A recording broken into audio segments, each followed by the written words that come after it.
Hey everybody, I want to thank you so much for joining me today. I'm Dr. Jackie Priestley, and you've tuned into Let's Talk About It. I'm particularly excited about the guest I have today, and there's going to be a lot shared. This is a very personal program, and I would like to invite you to get pen and paper because I think you're going to have your own significant aha moments where you're gaining information that will be helpful to you. You may even feel like, oh my gosh, God is talking to me today. I know God wanted me to watch this show today. So how many of you out there struggle with weight issues, or maybe you're tall like me and you can carry anywhere from 10 extra to 40 extra pounds and hide it with shoulders and big hips, but your doctor is telling you lose weight because of cholesterol or high blood pressure, or health issues are the concern. And we want to look at those things today, but I have with me in studio my guest, Alyssa Halberg. Yay! And Alyssa has an amazing story because she has shed 140 plus pounds. And that's no small thing. And you're not 5'11", you're how tall? 5'4". 5'4". So, and you didn't do it in a weekend or with 6 pills every night or whatever. You did it over a 3.5, 4-year journey. Yes, 4 years. Yeah. So, by way of introduction, I want you to know who Miss Alyssa is. She earned her bachelor's degree from Biola University. Then she accomplished her master's degree in marital and family therapy from the University of San Diego. Yeah.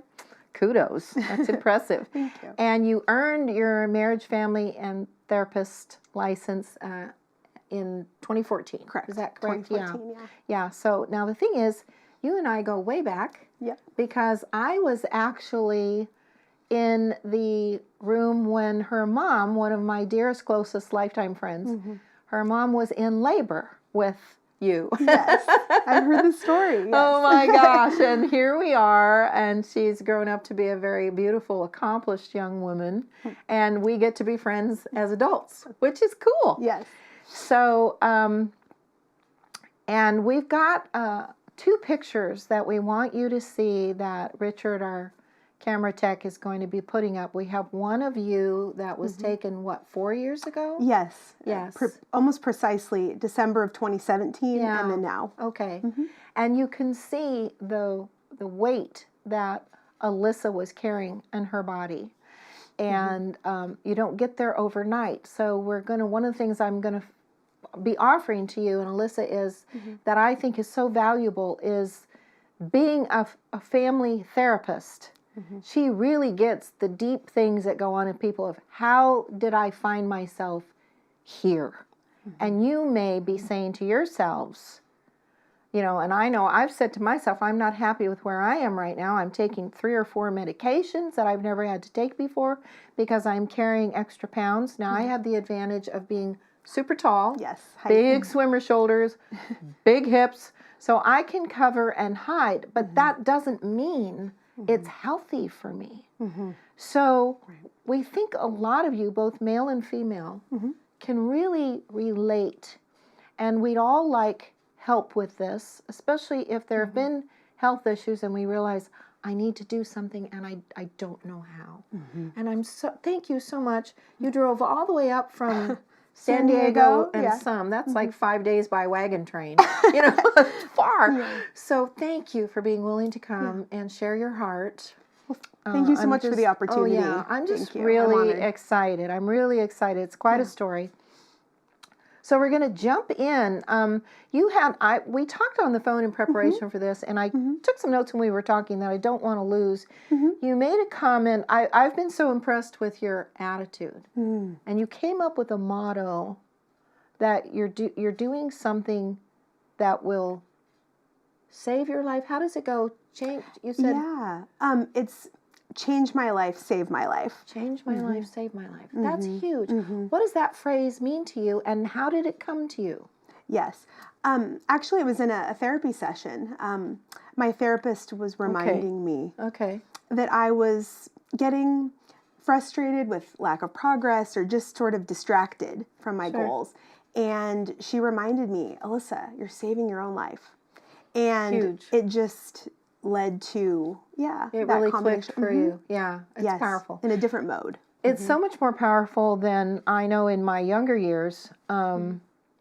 It was all about how I looked in a bathing suit. Now I would not terrify the world by showing up in a bathing suit. But back then, that's what it was. I wanted to look cute in whatever outfit. And I think as women, I don't know if guys are like that, but as women, we certainly, we're really like that pressure. And especially if you're in California, and then Southern California with the influence of Hollywood and the crazy thinking, you know, if you're not a perfect size, fill in the blank. Right. It's ridiculous, and it's such an unhealthy thing. And then we binge eat, and we all kinds of things. But that concept of change my life, save my life, is so much bigger than looking cute in an outfit. And to get free of medications. You also said something that you learned from Weight Watchers. Every pound you lose is 4 pounds off your knees having to work so hard. Yes, that's exactly right. Boy, that's a good visual. And to realize, it's not about what size jeans you wear. It's about your body and your heart not working so hard. So you started to learn to take control back from food is how you said that. I like that. Tell me about that. Yeah, so the idea of, I felt like I was always thinking about food. I was looking forward to the next time I would have some treat or something that I was using to numb or not feel what I was feeling. And so I decided to make changes in my environment and setting myself up kind of for success. And that was a way of keeping me in the driver's seat of starting this process, basically. Interesting. Now, how did I want to know about, because goodness knows how many times I've said, I really need to take this 23 pounds off. Right. And I've prayed about it. I haven't cried about it, but I've prayed about it and everything else. And then I'll think, well, okay, don't say 23 pounds, say 5 pounds. Just start with 5. Yes. But somewhere you must have had a kind of a crossroads moment with yourself where you thought, this is it, no more. I don't want to be like this. Yes. I don't. What was that for you? How did that happen? Yes. Why did it happen? Absolutely. For me, it was actually August of 2017. Okay. And I was at an amusement park where I was not able to fit on one of the rides and had to leave. And I was with some of my nieces and nephews, and it was just definitely a very public, I felt humiliated and everything. So, and I remember walking with my best friends, we were all together, and they had noticed I was labored in my movements like the entire time we were there for a few days at the park. Sure. And I would just kind of struggle along. And I think they told me later they would have spoken up and said something to me, almost like an intervention, if I hadn't then very soon after that taken pretty significant strides to change my life. But that was when it felt not only public, but personal in the sense of I felt so uncomfortable in my own body. And I knew just walking around the park with the kids and just feeling so like I was literally taking up so much space that I felt very uncomfortable being myself. You have had victory over and let go of enough pounds that you've let go of a whole entire person, probably 140, 150 pounds, which is the size of a grown woman.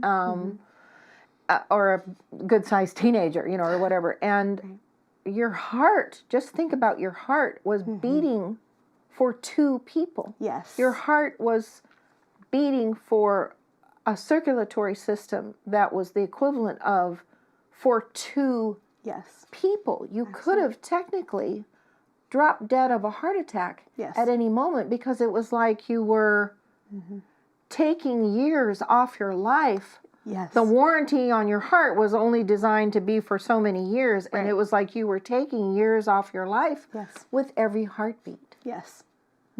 That must have been really terrifying to realize that. And it was. And motivating. And motivating. And that's why when it was right after that trip that I immediately started taking action steps of what do I need to do to change, and then shifting into the Save My Life, which was maybe a few months into the process that I realized this is how serious this is, Alyssa. Like, this is not anything to play with.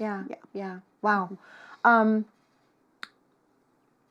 Now, how is it different from the other times that you have said, oh, we all do the should thing. I should lose weight. I really should try.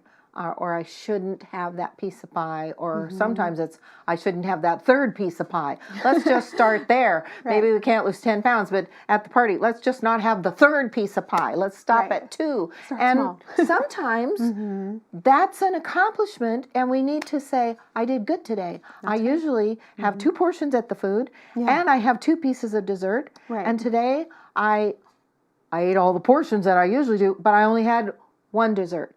For you, that might be your first victory. Yes. Not living on apples for a week every day, apples and lemon water. Let's get real. So how did you start to find a way to have any victories anywhere? I mean, this was no small thing that you were dealing with, and no small challenge. So how did you find first little things where you knew you could give yourself success? Yes. How did that work? Right. Well, the first thing I did was realize I needed to have more accountability. And I said, okay, I'm going to see where my starting point is. What am I eating in a day? I started writing down what I was. Which is very honest and very vulnerable, self to self. It's like, so you stop deceiving yourself or being in denial. That's a big one. Yeah. Okay. That's a big one. I hope you're writing this down. This is good stuff. Okay. So, Did you weigh yourself, or sometimes if we get too big, we really can't even weigh ourselves on a normal scale? This is actually kind of a really key point in my journey, because I did not weigh myself at the very beginning. Okay. I know now, sometimes I have regrets and I go, oh, I should have weighed myself. But I said, you know what? It might have been too overwhelming at the time. I think it could have been. Because I'm pretty confident that I know the general range of where the number was. And I just wasn't ready mentally or emotionally to handle it would have been kind of rude. Yeah. I think it's like, okay, I know I'm big. I know I'm eating too much. I don't need that number slapping me up the side of the head. Yeah. So I think the matter of denial, I think I wasn't in the same amount of denial because I was doing something about it finally. Yes. But the number, I wasn't ready to see the number just yet. And some people have said, how did you keep going day to day when you didn't know exactly how you were doing? And I don't know, for whatever reason, I just knew it was finally time. Like, I was so tired of feeling sick and tired and uncomfortable in my own skin and aware of the warranty on my life, that it was taking years off my life. And also just knowing that I wanted to have a better testimony, and in terms of knowing that I represented, as a Christian, I represented God, and I just wanted to honor him better with my body. And it was just kind of those multiple things together that were clicking a little bit. You said something when we were visiting and preparing for the show. You said, I wanted to take control back from food instead of it controlling me. I'm going to say that again because I think that's a keeper thought. You said, I wanted to take control back from food instead of it controlling me. So for a while, food was controlling you. That's how you got there. Yes, because the pursuit of it, the time I spent thinking about it, actually eating it, and using it, I use kind of in combination with, sometimes it would be other distractions, like watching TV, or it's easy to sort of lose yourself in things like that. So I use it to numb, I would say. Yeah. When did you start to overeat, and why do you think you did that? Yeah. My first conscious memory of overeating was when I was 10. And it was summer had just begun. My mom was working far away from home, and so I was home all day. And I was watching something on TV. Were you by yourself, or was anybody with you? No, I was by myself. Yeah. Oh, bless your heart. Yeah, it wasn't during like the nighttime hours, but so it was okay. Sure, but it was just, I had more time to myself. And so I would watch just some of those daytime programs that are kind of escape TV.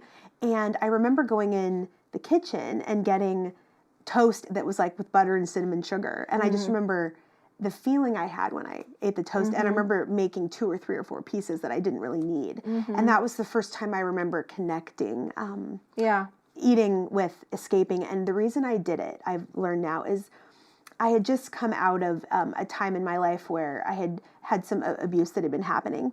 And I think I was finally old enough to understand a little bit about what had gone on, and enough to want to escape from it, not fully conscious of what happened, but just aware enough that I didn't want to think about those things or feel those things. Yeah. I think we have moments, and we're not cognitively thinking this, especially at 10, but even as adults, there's some place inside of us where I don't want to be me right now. I don't want this to be my life. Right. So if I'll just have a little sliver of cheesecake, or I'll have 1 piece of cinnamon sugar toast. Right. And we start eating it, and we feel content. We feel it's yummy. We feel cozy. And there's this kind of and it's an escape from, I don't want to be me. I don't want this to be my life. And we finish it. We're not hungry, but we want that feeling again. So we have the second piece of cheesecake, or the second, third, or the third, or the fourth, you know. And it's interesting, if we don't assess, like you're a person, you're a self-assessor, so am I. You know, the training you have, the education you have, of course you're going to be able to step back and really look at things.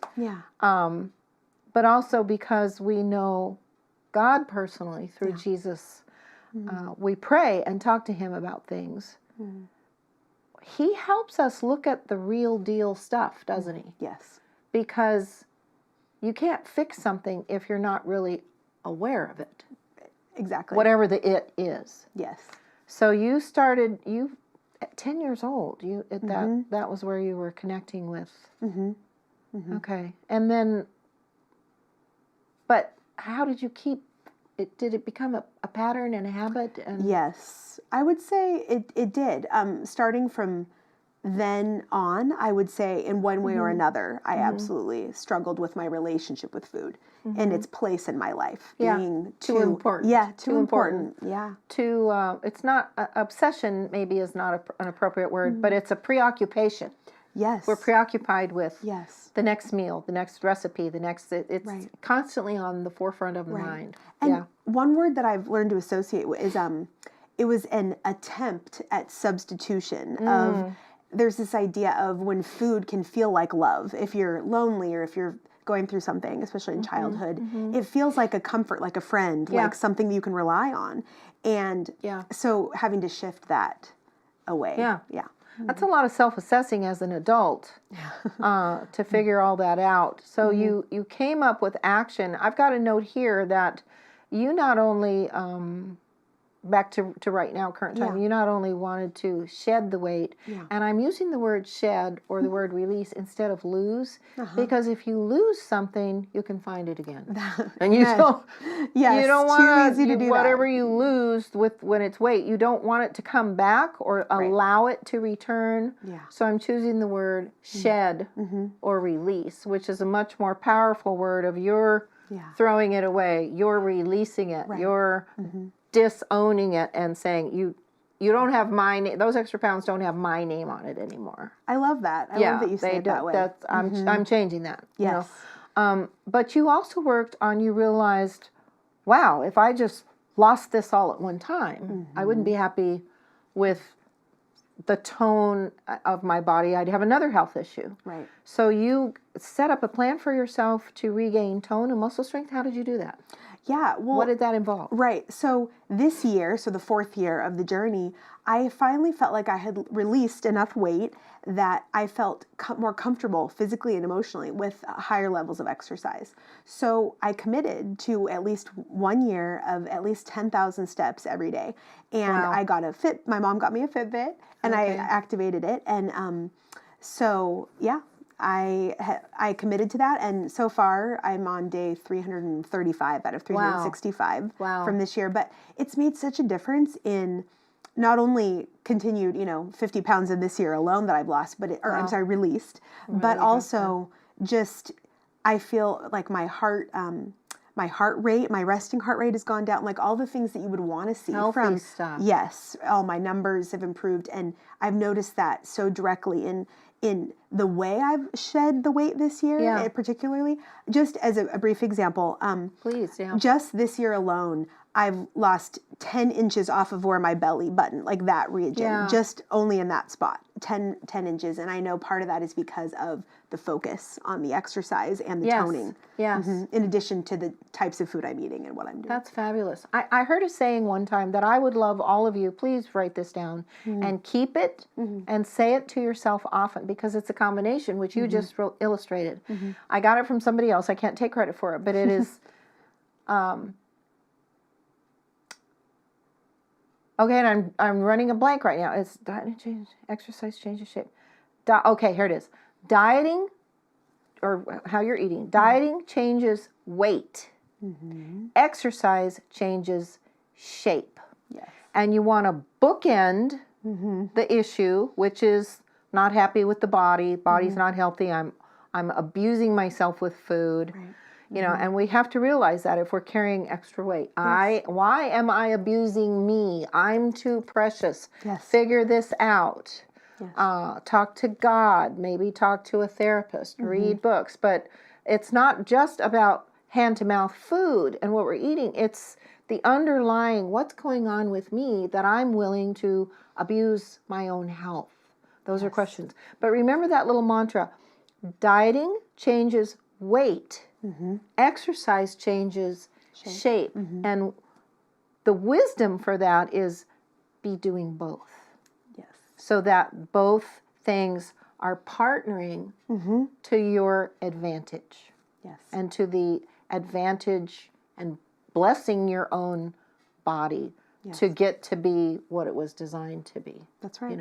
And the thing, did you ever give the typical excuses like, well, I'm big boned, or well, I've been heavy since I was a child, or did you have those? Yes, earlier on, I did. I would say, especially in my teenage years, and sometimes I would say I have heavy bones, and I do actually have a little. I found out I do have slightly heavier bones, but I knew those were just further denial and excuses for myself to focus on those things. You can have heavy bones or a little bit thicker bones, right. And God still wants you lean for your size and your weight. And that doesn't mean, a perfect size, fill in the blank of some teeny tiny unrealistic size. Right. At my age and at my height, if I weighed what I weighed when I was modeling, I was skin and bones when I was modeling, but I was 17, 18, 19 years old. Yes. So, But now if I weighed what I'd been weighing then, I would be dead, actually, because I weighed 117 pounds and I was this height. I would be dead now that I think about it. Tiny, yes. I would be dead. Yeah, let alone unhealthy and emaciated from poor nutrition. Right. So, but we all need to be realistic. If we're 20 pounds overweight, we need to start then, if possible, to be paying attention to, wait a minute, I need to take responsibility now. Yes.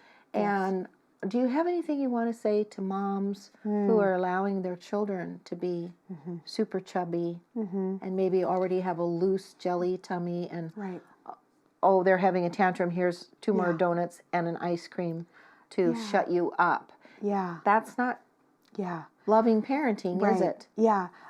If I could, Please, I would just say it's so important to, of course, love and appreciate your children at any size and how they're built and all that. But at the same time, I feel like the best way is modeling for them what healthy eating looks like and encouraging them in those habits, and not perpetuating behaviors that are going to lead to more weight gain, like too many sweets or too many extra helpings of things, and just sort of keeping it as part of like a natural part of family life. We want to be healthy. We we don't never get to have a treat, but we want to focus on eating healthy in general. And you know what? I would almost say, let's remove the word treat.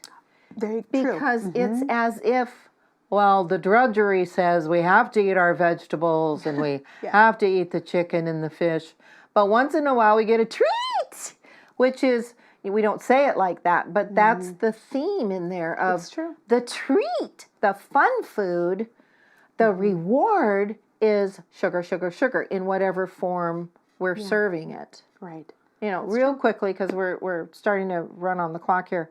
But I was at just a sweet, very casual, comfortable family gathering a while back, and there was a cheesecake there that a family member had brought, and there were 6, 7 adults sharing it, and there was a little 7-year-old who was naturally a thin, high-energy child, and she's not prone to sweets. And every single adult there, except myself, oh, but don't you want a piece of cheesecake? Oh, honey, have a piece of cheesecake. What do you mean you don't want a piece of cheese?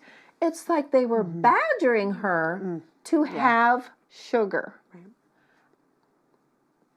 We need to be way more aware on all kinds of levels, don't we, about what we're doing with food. Right. Yeah, we really do. And that was an educational moment for me. Yeah.